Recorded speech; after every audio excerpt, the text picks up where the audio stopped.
Hello and welcome to another presentation brought to you by Golden Century Wellness. Please feel free to visit our website at goldencenturywellness.com. Today our topic is going to be on suicide. We also have covered substance abuse, grief and loss, and domestic violence. So you can find those presentations as well on our website.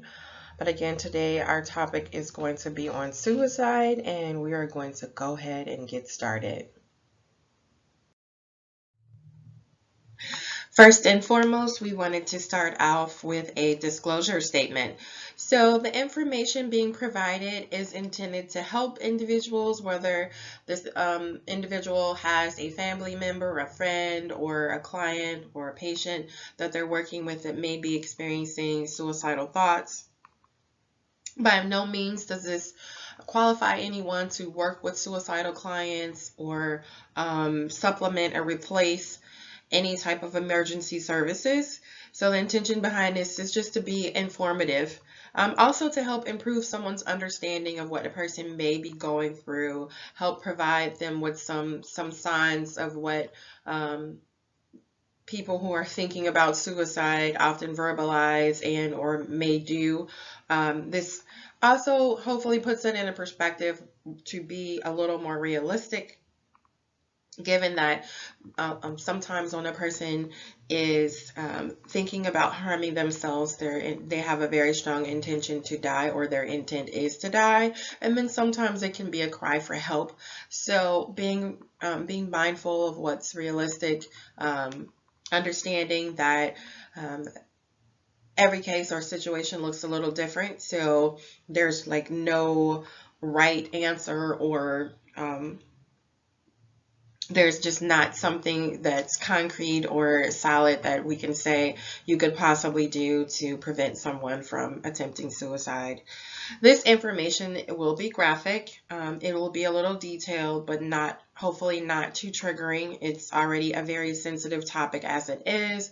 There will not be any graphic images. The content within itself, again, it can be sensitive.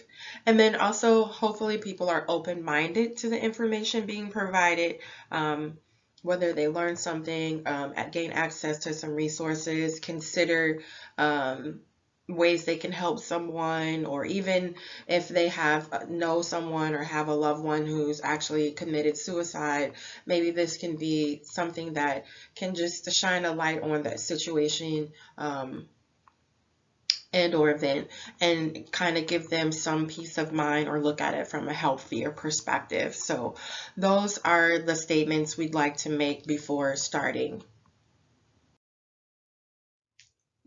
So the objectives will discuss different types of behaviors and moods changes that a person who's experiencing suicidal thoughts may or may not have. Explore what things to look for. We'll learn how to plan a little bit. That will definitely be in the areas of safety planning and understanding what safety planning means and what it consists of. And then, of course, as always, we are always thinking about and considering self-care. So some ways that if the person may need self-care or additional information or support, and or if you are a person who just may decide that they need some additional self-care or support, then hopefully there'll be some tips and some guidelines on how to make that possible. So first off, we're going to start with the terms. And these terms come from the National Institute of Mental Health.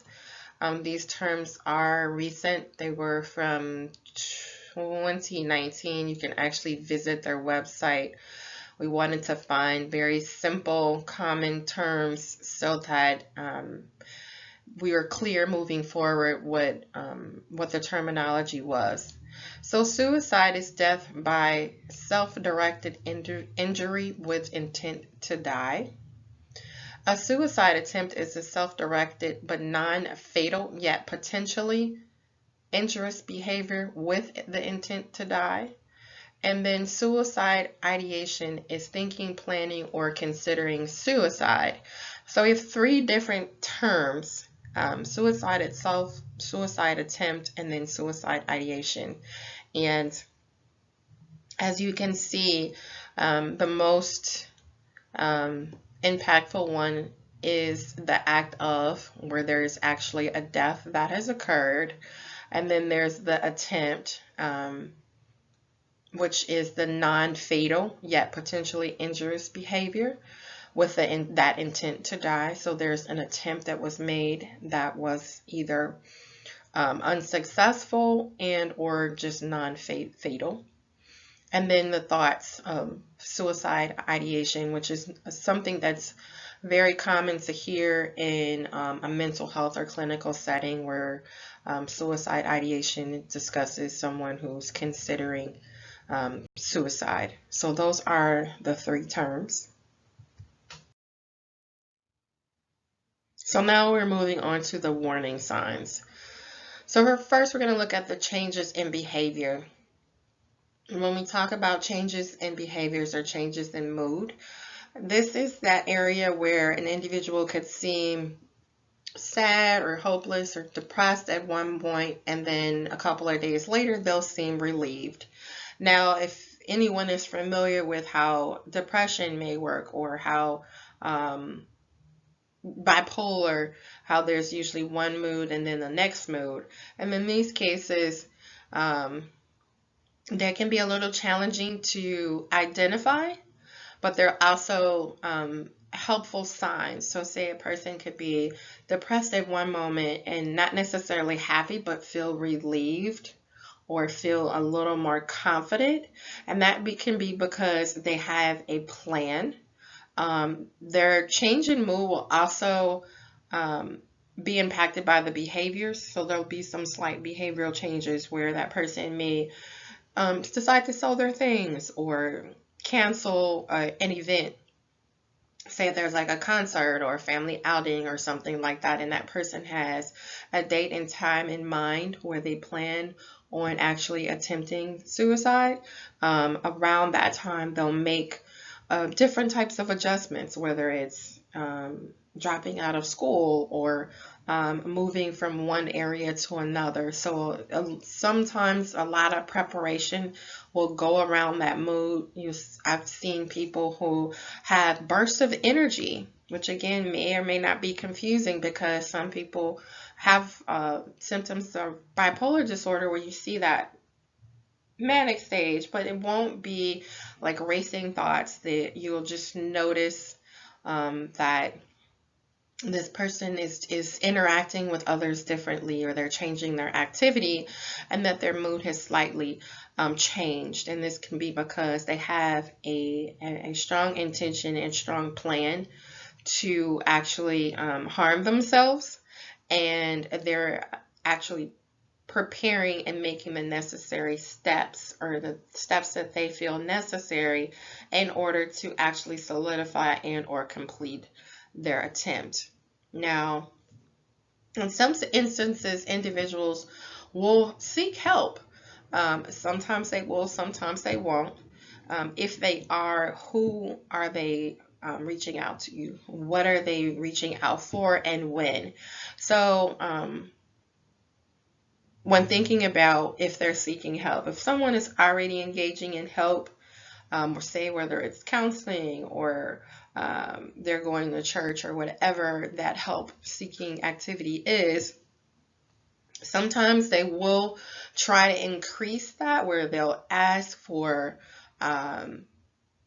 resources, or decide that they want to try some other type of service. Say someone, it could be in a relationship and they're in church, and they'll decide to say that they want some other type of services or some other type of counseling, or they'll even reach out to someone in their family.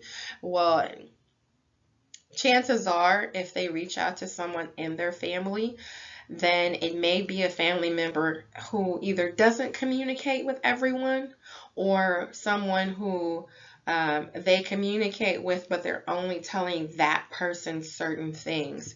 And that's when it can be helpful to pay attention, to look for those warning signs, to see if this person is starting to talk to someone else a little bit more, what they may be talking to that person about, why they're talking to that person about those things, and then definitely when. And sometimes that seeking help towards their planning process can be like maybe a cry for help, or just something they feel like they can say that they've tried it all or they've done it all type of thing.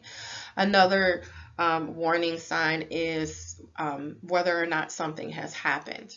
And this can be an event, this can be past, present, or repeatedly. So say an event could be losing your house, being arrested, someone else dying. Um, Anniversaries are huge past events um, that a lot of people kind of resonate to and or associated with when it comes to their planning. Whether it's something in the present. Right now, we're living through COVID-19, and a lot of people are not able to socialize as much. They may not have the services and or support that they used to have. Whether something is repeatedly happening, whether someone is being sexually traumatized or physically abused, if that is constantly happening more times than not, and they're not getting any support and or services, then there's a possible warning sign there. So sometimes, for example, we'll hear like someone who's in pain, and they're in pain repeatedly, quite a bit, and maybe this person could be moving from one stage to another in their health, and could cause them to actually start thinking about whether they want to actually take their life. So a couple of different areas to look at, the changes in behavior, whether or not this person is seeking help, and if this is something, or if something has actually happened, past or present, and or repeatedly.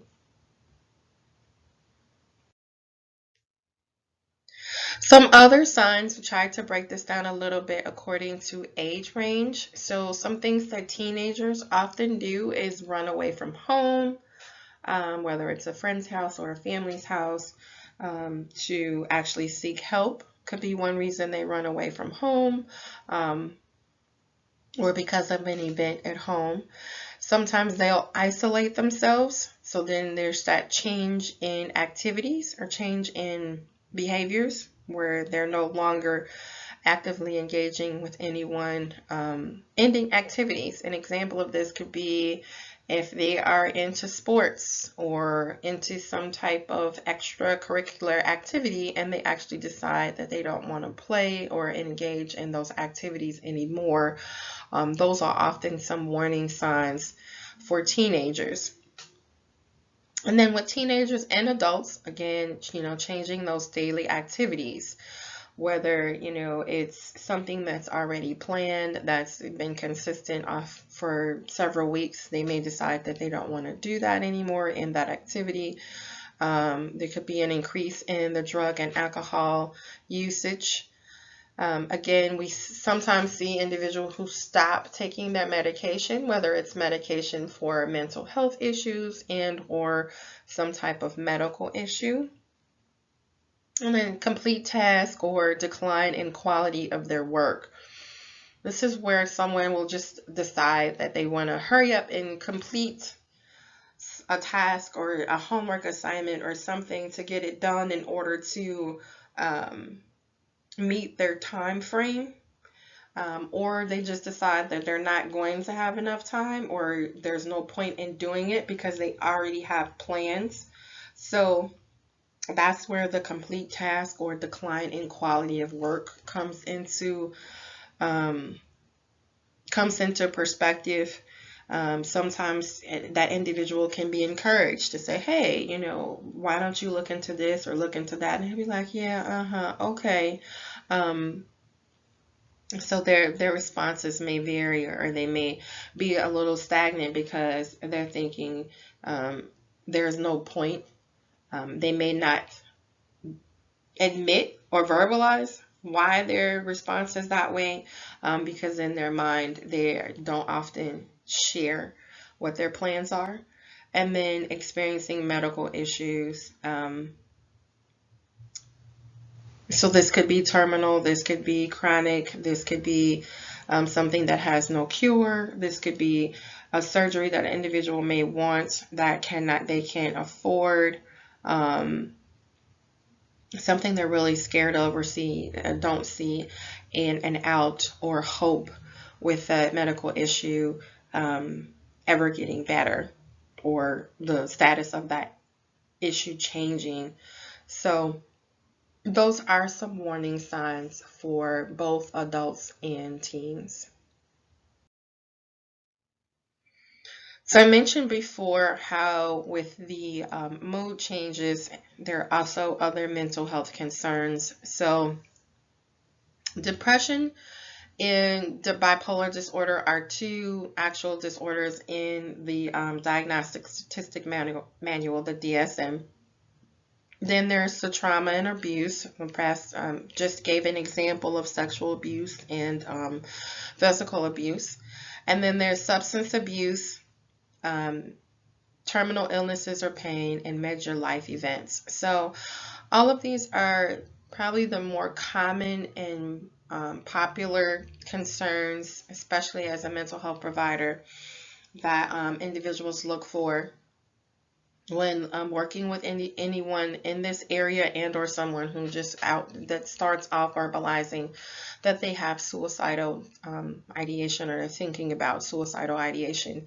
Of all the concerns, substance abuse is a major concern because the individual can be engaging in substances which may provoke or increase their mood, feelings of paranoia, and because that substance, depending on what it is, can be lethal in itself, and that person can take more than they normally would in hopes of. And so thinking about the overdose rates of certain drugs, whether or not that information or data is actually correct, because some people could take more than they could plan to take more as a way to harm themselves, or actually with the intention to die. And because that person may or may not leave a note, then there's no clear way of knowing if that person actually committed suicide using a substance. And then terminal illnesses or pain, and then of course a major life event. This major event can be divorce, it could be someone tragically dying, it could be losing a home, losing a job, losing a lot of financial stability. So keeping in mind that these are often things that clinicians and mental health providers are concerned with when working with individuals who have any of these mental health concerns, or individuals who may reach out for suicidal ideation. So some statistics. Men and women often have different injurious behaviors. Men will often choose a method that's very lethal and very quick, whereas women will use something that's a little more passive, that will leave less of a scene, or use a method that may be a little slower than what a man would use as far as the injurious behavior. With suicide being the second cause of death between ages 10 through 34, and it is the fourth cause of death among individuals between the ages of 35 and 54. Now, the rates of suicide are higher among men than there are for women, And this can be because of the method in which men are more likely to choose over women. So sometimes women's injurious behaviors are not fully completed, and so a men's rates are often, or the rate for men to actually complete suicide is higher than a women's. And then American Indians and whites have a higher rate of suicide than other races, including their rates are higher than African Americans and Hispanic Americans and also Asians. This information can also be found on the National Institute of Mental Health. So this data is also very recent and again can be found on their website.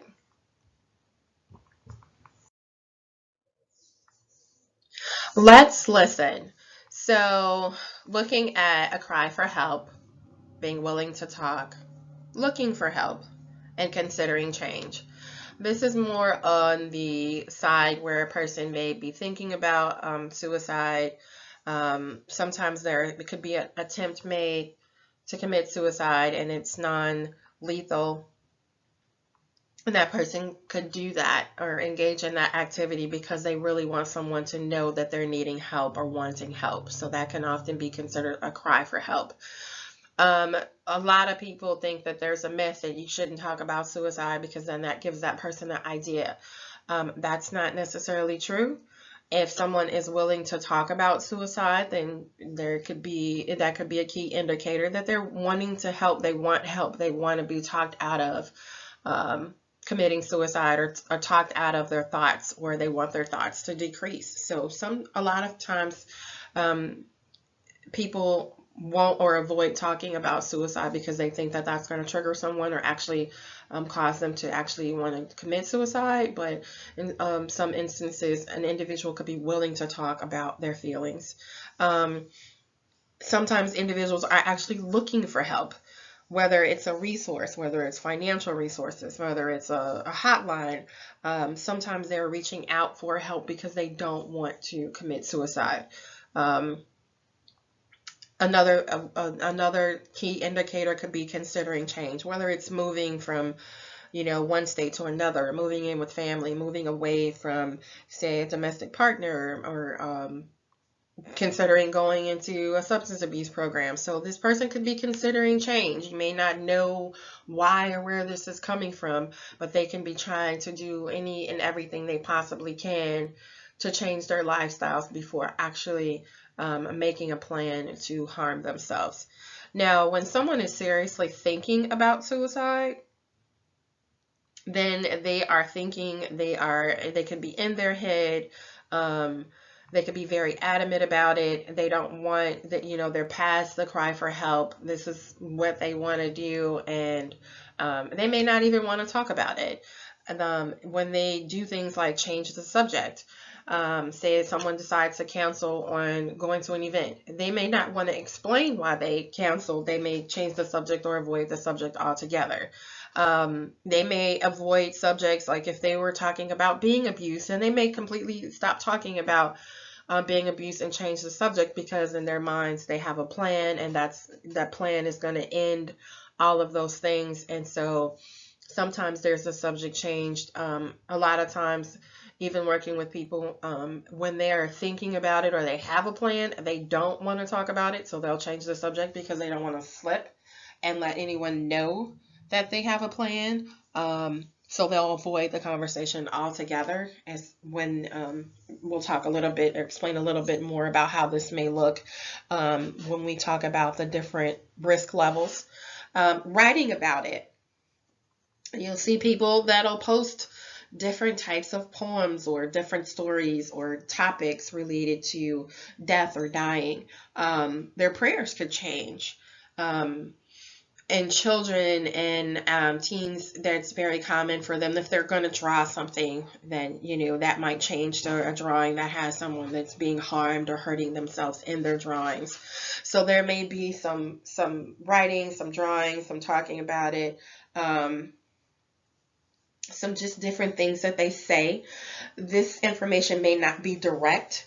It could be very indirect information, but it will have a strong underlining, that will be a strong underlining undertone to what they're saying or what they're writing about. And then planning it, a lot of times people will not tell anyone why they're making the changes in their life, because they don't want anyone to interfere with what they're planning on doing. So if they're planning it, a lot of times they will try to avoid in telling anyone what their plans are.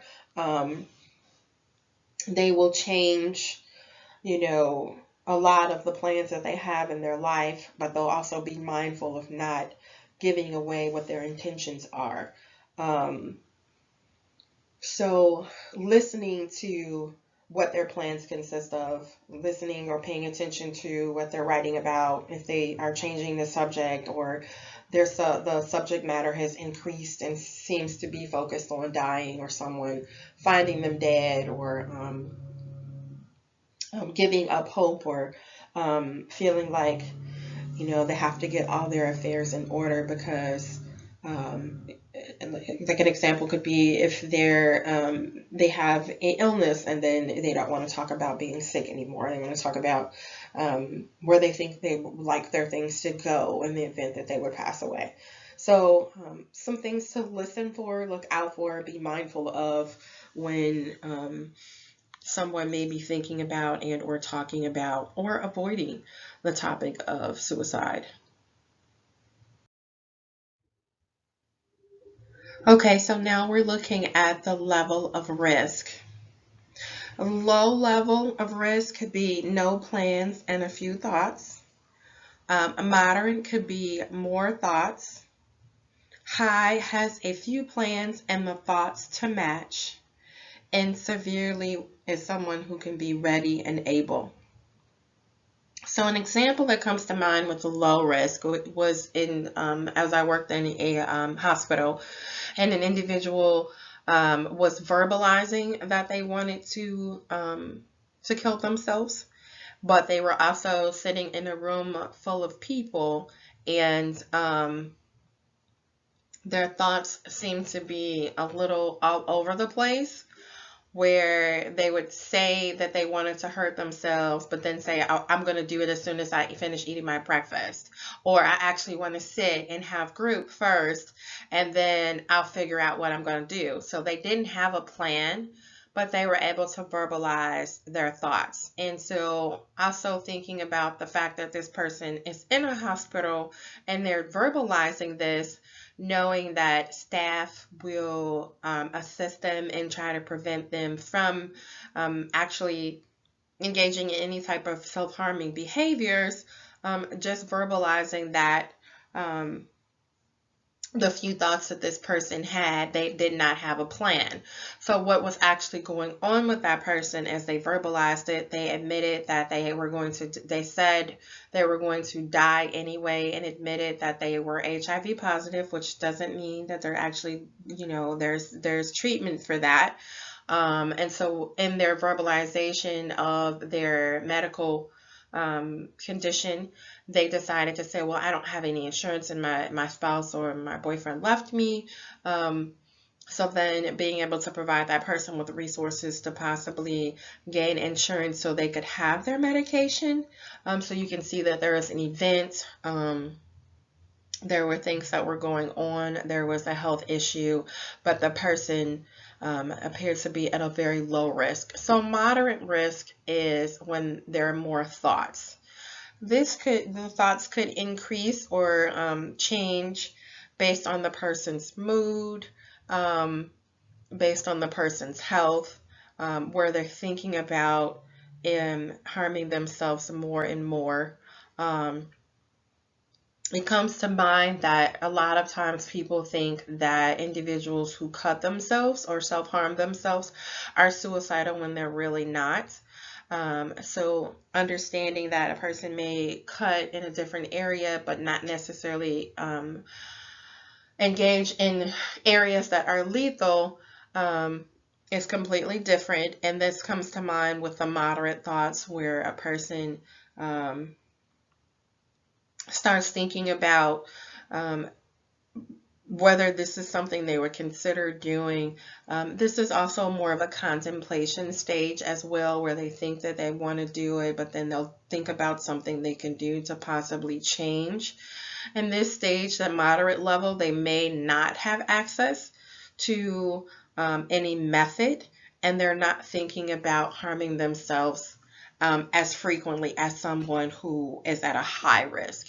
So this person who is at a high risk has a few plans and a few thoughts, and the thoughts to match. So they could be thinking about when they would like to do it or where they would like for the event to occur. Um, they may have um, be planning to purchase a weapon or start collecting some type of method or resource to help them actually carry out their intentions. Like what comes to mind is a woman I was working with outpatient, and she started um, I don't want to say hoarding her medication, but she started collecting her medication. She was worried about her son's upcoming court date, and that is around the time that she decided that she would um, take all of her pills. This was also contingent on a situation with her daughter. She did have health concerns, so that's where she was getting the pain medication from. And she had actually even gone through the process of going to the doctor to get switched on a higher dose of her pain medication. So she was actually thinking about this a little bit more, um, and starting to actively plan her thoughts out. So even though she was in pain and the medication that she had may or may not have been working, she had already done the research and made the effort to go to the doctor and say, hey, can you switch my medication to a higher dose? Um, and then she would actually she started saving her medication. Um, and then there's the severe level where they're severely ready and able to commit this act. And this could be if there's already a planned date. The thoughts are already there, the intention is already there, the plan is already there. Sometimes people are verbalizing different acts or different things, but they're not verbalizing exactly what their plans are, because they're severely ready and they don't want anyone to interfere. So I know, again, working at the hospital or working with people who verbalize suicidal ideation, a lot of times they get quiet. They don't verbalize that they're going to do anything because they don't want to be stopped. They can be quiet or tentative and say, they'll even, make an attempt to comfort that person, and in a way so that they can be a little more sure and or secure that their plans are not known. So sometimes it could be at night, or someone can be as, a tentative thing. Oh, you know what? Aren't you sleepy? Don't you think you want to go to sleep? And then their intention is to actually use their sheet to do something in their room. So I'm not um, um, being mindful that yes, this is graphic, and also understanding that sometimes people, when they get to that point where their thoughts and they've made up in their mind per se, that they have the tools that they are wanting to use and access to the things that they're wanting and that they're able, is when that severity level is very severe, high, and that person, once they engage in that injurious act, their intentions are very serious.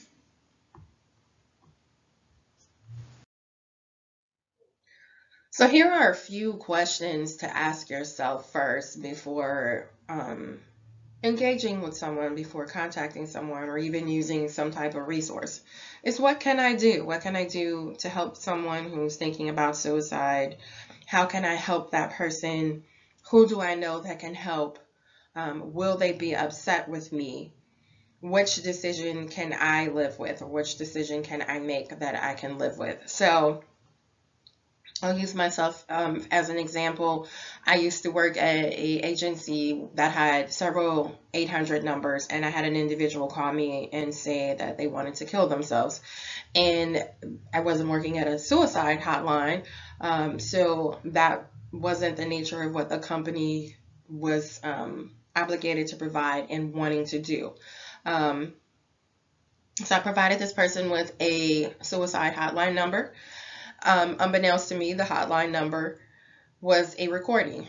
And this person actually called their 1-800 number back to the company I was working for. And there was just complete, utter dead air on the phone. They were like, no one was there to help me.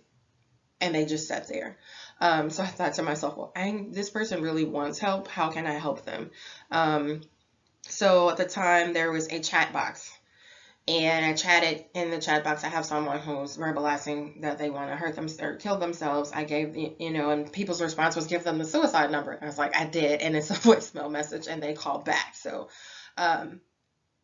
it sounded a little insensitive at the time, but that's what people were often trained to do. So who did I know to help? I knew that there were two individuals that were licensed clinicians in that chat room at that time. And they both said, just stall that person and I'll talk to them or take their call as soon as I can. So there was two options. One person actually got on the phone and they assisted this person. The two staff members that were licensed actually worked together to help this person. And yes, that's going to look different when there's someone that's your family or friend, but this person could have easily called me back and been pissed off and cursed me out. And I've had those moments happen professionally where people are upset that I've called the police on them or upset that I petitioned them to be hospitalized because they were a threat to themselves or others.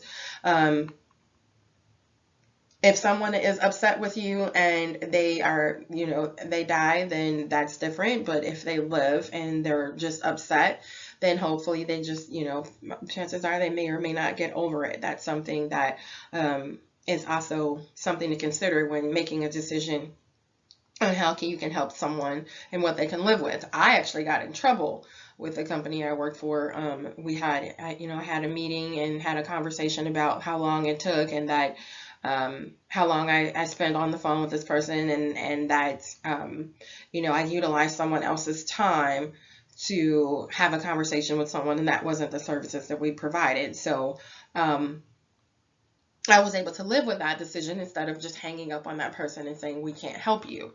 So, there's a couple of different things that a person should ask themselves. Right now, because of COVID, any licensed professional can actually provide services from one state to another at this point in time. I've had people who know what I do, or I've known other people in the profession to extend themselves to families or friends in the event that someone is suicidal. Actually, by law, we're obligated to do so if we are the first or only person that's reachable and has the capacity to do it. Now, what this looks like, I could be in a grocery store and someone could call my phone. Chances are I'm not going to answer it because I don't know the number. If I answer it, then I risk telling someone, you know what, I'm in the grocery store and I'm sorry that you're going through this. Can I call you back? That's a lot of liability on me. So if I know someone who's going to use me or consider me or even reach out to me in those instances, I will say, if you leave me a voicemail message and once I check that message, I will make the time and effort to call you back. So being mindful of what professionals do. We also are, having our own daily activities and lifestyles, and don't want to come off as being insensitive or rude. And a lot of times there are people who are like, okay, I didn't know that, these resources didn't work, or that this resource was an answering service, or this resource is going to tell someone to leave their information and actually call back. So knowing what you can do to help, knowing how you can help, knowing who can help. There are several agencies who have crisis hotlines that are open 24 hours a day. I used to have a crisis phone when I worked at an agency, and people would call me all times of night in crisis. Um, Whether it was a suicidal thought or a paranoia thought or whatever the case may be, there's a agency policy on how to handle those calls. So there are places that are actually available that are open, and when you dial the number, there's a live person that actually answers the phone. So knowing who can help, knowing what that list of numbers are consist of, and then being mindful of whether this person is going to be upset, how you respond or react, and then also thinking about what decisions can you live with when helping someone who may be experiencing suicidal thoughts or wanting to harm themselves. So, some things to ask yourself first. So, knowing your options. Safety planning is an option. Safety check is an option. Who to call and when. I mentioned, the suicide hotline, calling 911, calling the closest and nearest family and friend. We're going to talk about those options a little bit more. So, a safety plan. There are templates on what a safety plan looks like online, very detailed information on what's going to happen. So it is often a written document that's signed by the person who's intending to hurt themselves and another person. If there can be a third party to witness it, then that would be great. If not, you just do the best you can. You can't download a form. You can definitely type one up in your phone, text it to that person, screenshot it, do whatever you can. Writing it out actually decreases liability. It makes it a little bit more concrete and etched in stone, and opposed to creating a verbal agreement where there's your word against someone else's word that doesn't and may or may not survive their attempt. So writing it out is probably one of the most important things actually to do. And then working together. I remember working at an agency, and a client verbalized that they wanted to hurt themselves, and their counselor asked me to help safety plan with them. So I got that person's permission to sit down and, enter the room, sit down, have a conversation with them. This person wrote out a lot of detailed information. So what is on a safety plan? It can be, what that person is going to do for the rest of the day, who they're going to contact if they are feeling suicidal, what their plans are, whether the plan is going to be, we're going to contact you in 48 hours, we're going to contact you in 12 hours, we're going to contact you at 6 o'clock, whatever that plan is, that is going to be written out on that safety plan. This person wrote out, when I leave here, I'm going to catch this bus at this time on this corner, and I'm going to get home around this time, and then I'm going to have dinner with my family, then I'm going to go in my room, and if I decide that I'm still thinking about hurting myself a little bit more, then I'm going to tell my dad. And then, that person's plan was for the next day because they were supposed to be at school the next day. So it was down to what class they had, what time they were going to be at class, what time they were going to leave work. So there's a timeline on there. There's contact names, numbers. There's a list of steps of what's going to be done. If this person does not answer their phone by this time, then they understand that the police may be called, or they understand that a family member may be called. So having that information, contact names and numbers in this day and age, a person can tell you that this is their mom's phone number and it's not. Shooting that person a text message, hey, I got your number from blah, blah, blah, and they said that they know you and they gave me your phone number. So verifying some of that information, making sure that information is correct. Will that person be upset with you for checking behind them, maybe, maybe not. If they are sincere about their plan and working with you, then they may not be as upset. It really depends on the person and the situation. I've had people who knew they were going to be hospitalized and agreed to go. I had one person actually say that they didn't want to ride in a car with me to the hospital because they were afraid that they were going to try to hurt me in the car. So they preferred to actually stay outside and not ride in the car with me and actually wait for our first responder or the first responders to get there. So plan that out and understanding and communicating what's going to happen. Now, when the plan is not going to work, chances are the plan is not going to work when a person does not want to work with you to create the plan. In some cases, a person will work with you to create the plan and they will give you information that is false, fake, or wrong. Because they have the stronger intent, their levels could be high or severe, and they don't want anyone to interfere. So that is more than likely when a plan is not going to work, and it is more likely that that person needs to be hospitalized, or someone from emergency responders or an emergency responder should be contacted.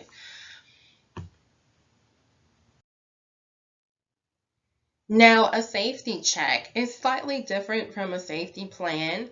The safety check can be information provided on a safety plan.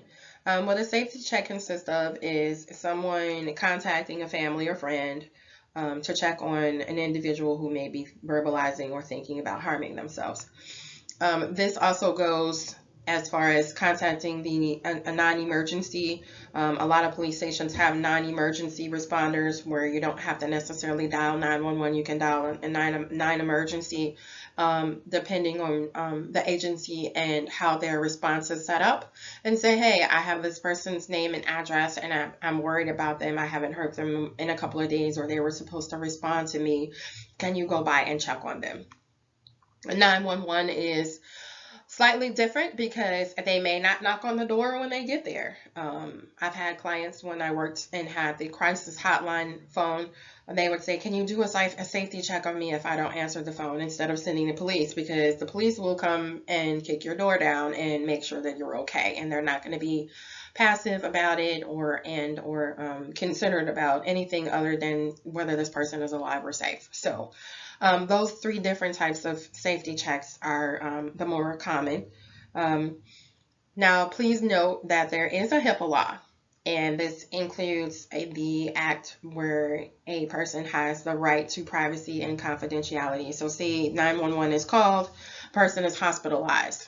Now this person is hospitalized and you are not going to be able to locate this person because they haven't signed a release of information. So unfortunately, this happens. Person may not know where their loved one, family, or friend is. A lot of times when people are hospitalized for a suicide attempt, they are strongly encouraged to let at least one person in their family know. And they may give that person permission to tell other family or friends. Sometimes it's a very private conversation or situation, and a person has attempted and doesn't want anyone to know, respectively. But at the same time, even as a mental health professional, I've worked with a lot of people and understand that this can be very sensitive. People can be stressed out or traumatized when they don't know where someone is or whether they're alive or not. So unfortunately, knowing that when you do a safety check that may escalate to hospitalization or 911 responding, then that agency or that person may not be able to discuss any details and or provide any details. So unfortunately, yes, that is the law. And again, a lot of times people are encouraged to reach out to someone that they know and let them know that they're okay. In that case, if you are, an example is if you're calling the hospital and you can't get in touch with anybody, then instead of asking the professionals, like, if this person is there, can you tell me this person is there? Ask them what their phone times are, and then try calling back during that phone time and actually speaking to that person to see if they're there or if they're willing to come to the phone. Then also keeping in mind that it's possible that there may need to be another safety plan. Say the safety plan has lapsed in 48 hours and a safety check has been done, and that person may have been discovered by their family member and they're still refusing to go to the hospital, or asking for, one more day or 2 more days to feel better. Then that is really up to who's involved, to their discretion, whether they want to plan again. And this can be stressful. It can be stressful for mental health providers. It can be stressful for family and friends because they don't know the severity of whether, this person needs to plan again or whether this person actually needs to go to the hospital. So, again, it really depends on what that person is willing to plan, whether they're trying to work it out, if they have made, or if there are some warning signs that exist, then planning may not be appropriate. So, and then if that safety check has already been completed and that person looks like their mood is still low, or they still have the intent, or their behaviors haven't changed, and there's the risk that they may attempt, then by all means not plan or safety plan again, but plan on what the next steps are going to be. So hopefully by now there is a plan for that individual who may be wanting to harm themselves or has the intent to harm themselves. Now switching to whether you're a family, friend, mental health provider, student, someone who is concerned, or have experience working with someone who's verbalized or attempted to commit suicide, there are self-care actions for you. So starting off, one could be to just simply be realistic, to understand what your resources are, to have asked yourself the questions about, did you do everything you could do, or did you do everything you wanted to do? Did you know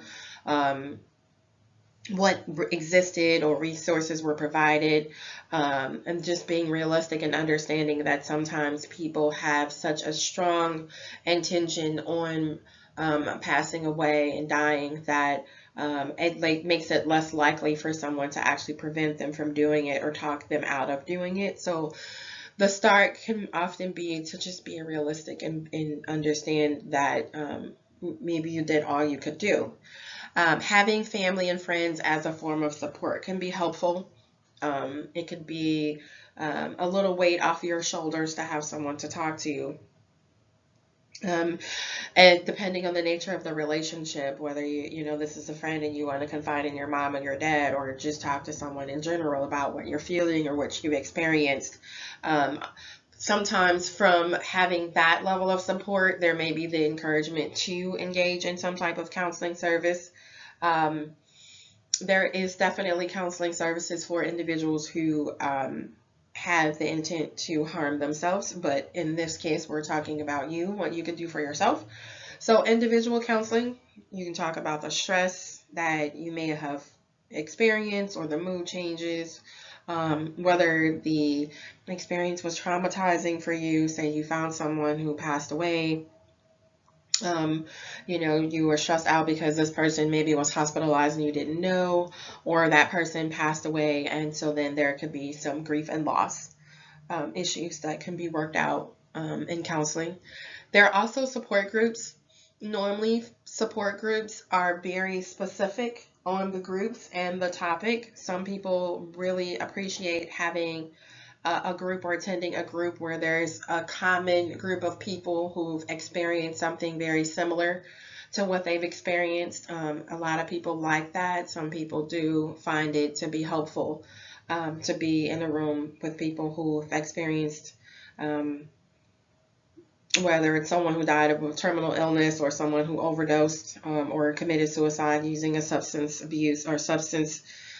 So really depending on what the support group consists of and what your needs are. So those are some options as it relates to self-care, and understanding, again, what you could do, what you did, what your resources were, if the person survived, taking care of yourself to continue to maintain and hopefully have a healthy relationship with that person. And if that person passed away, then creating maybe some type of meaning for their death, or processing the feelings of grief and loss can be sometimes very beneficial and healthy for an individual. So taking care of yourself, this is again, it's a very serious subject. People deal with different things all the time, and this is something that if you deal with, experience, know, heard of, or think about, then it may be helpful to engage in something to kind of help bring yourself some comfort or sense of relief or satisfaction just for yourself. So hopefully that will help give some ideas on how to approach self-care.